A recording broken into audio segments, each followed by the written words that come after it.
So in the Notion database form, what you can also do is you can go ahead and add in a URL field. So over here, you can see that I have a Notion database right here. So in order to add in a URL field, I'm going to go around, click on the plus button right here, and then you can see that URL is an option.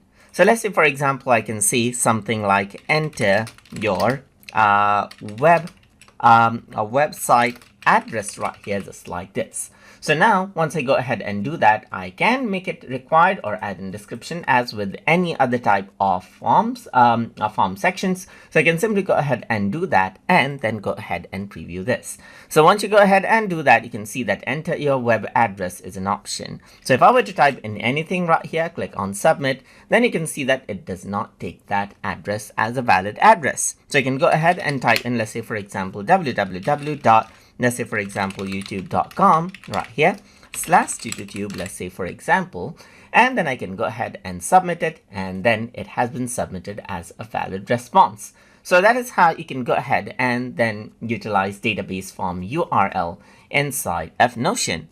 So I hope you guys learned something as always. And as always, please like, comment, share, and subscribe.